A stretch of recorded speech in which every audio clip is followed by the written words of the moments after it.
이제 사실 이제 그 여러 가지 그 어떤 부담감을 안고 있다라고 말씀을 하셨는데 상승의 부담감 중에 가장 큰 부분이 그 대통령 영부인 김건희 여사의 부분인데 끊임없이 논란이 나오고 있습니다. 여전히 그렇죠. 팬카페에 대통령 일정이 노출이 된다든지 아니면 취임식에 초청됐던 명단에 관련된 부분도 아직 나오고 있고 관저 공사에 대해서도 계속해서 공사 업체에 대한 논란이 끊이지 않고 있습니다.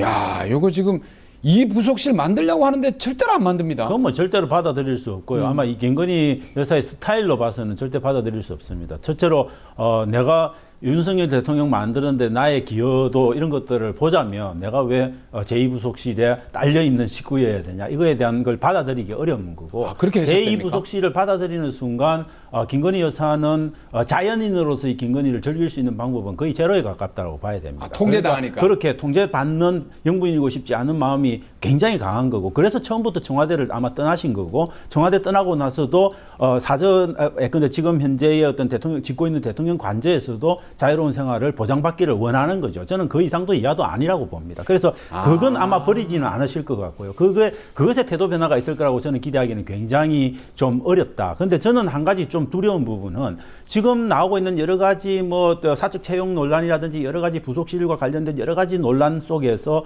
나타나는 게 이게 팬카페도 그렇고 계속 지적을 받는데도 그 지적을 나 몰라라 하는 겁니다. 저는 그 태도가 수정이 안 되는 이 태도가 뭘까?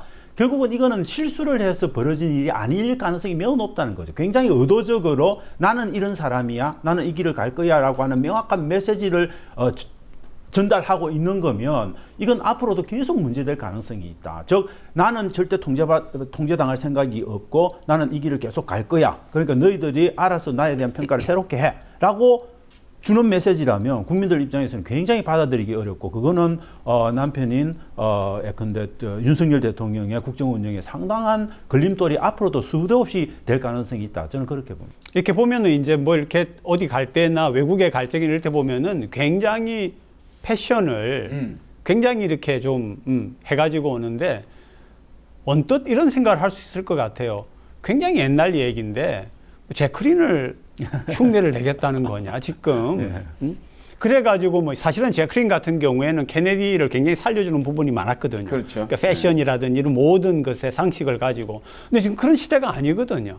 그리고 오히려 거꾸로 그러한 행동이 대통령에게 어떻게 누가 되는가를 거꾸로 생각해야 되는 우리 한국의 그 대통령을 지지했건 아니면 아니건 간에 국민들의 대다수는 그거를 예를 들어서 뭐 그러지 않을 겁니다만은 제크린에 비유해가지고 참 훌륭한 애라고 생각할 사람이 과연 얼마나 될까 그런 것들을 좀 반추해보는 게 필요하지 않나 그런 생각을 했어요. 그러니까 이제 국민 의식 수준과는 조금 다른 결을 가지고 있다라고 봐도 될 것 누가 같고요. 또 옆에서 또 잘못된 조언을 하고 있는지 모르죠. 그렇습니다. 근데 이제 김건희 여사의 부분도 있기는 합니다만은 이 정부 들어서 가장 그래도 눈에 띄었던 부분이 대통령실을 만들었다는 겁니다. 청와대에서 나가서. 그로 인해서 문제가 되는 게 출근길에 경찰들 인력이 예년에 비해서 그러니까 지난 정부에 비해서 75%가 늘었다.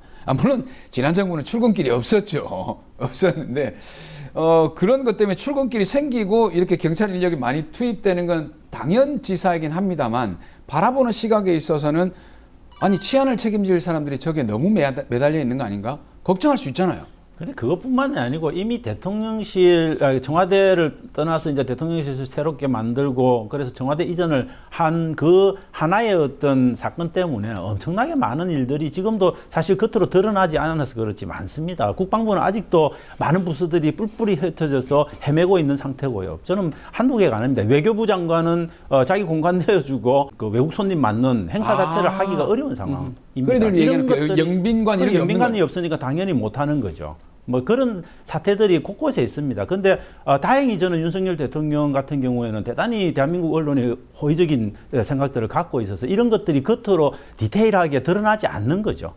그렇지만 숨겨진 그런 많은 부작용들이 수도 없이 있는 상태라고 보시면 되고 저는 경찰력을 지금 75%까지 과도하게 동원하고 있는 이 문제는 저는 빙산의 일각에 불과한 문제일 가능성이 높다. 그렇게 요거 하나는 뭐 그냥 대통령실이 만들어지고 나서 생긴 대표적인 얘기지 다가 아니다. 그럼요. 굉장히 많은 게 있다. 저는 뭐 이렇게 봅니다. 이왕에 이제 청와대로 못 돌아가고 용산에 만들어 온 대통령실을 앞으로도 계속 사용할 거다라고 보면은 외교부 장관 공간은 이거는 국가적인 행사를 하는 공간으로 넘기고 그게 대통령이 행사를 하건 외교부 장관이 행사를 하건 다른 부서가 하건 넘기고 오히려 대통령실이 있는 그 건물 주변에 뭘 하나 구입해 가지고 숙식만 하는 그런 공간을 따로 만들어야만이 이 문제가 해결이 된다. 계속해서 한남동에 있는 외교부 장관 공간에서 여기까지 출근을 하고 하면은 지금 같은 그 시민들의 불편이 계속 될 거기 때문에 그런 것들을 적극적으로 지금 영민관 시설은 사실 우리 국격에 맞도록 외국 손님, 외국 원수들을 막거나 할 수 있는 적절한 공간은 없습니다. 뭐 아직도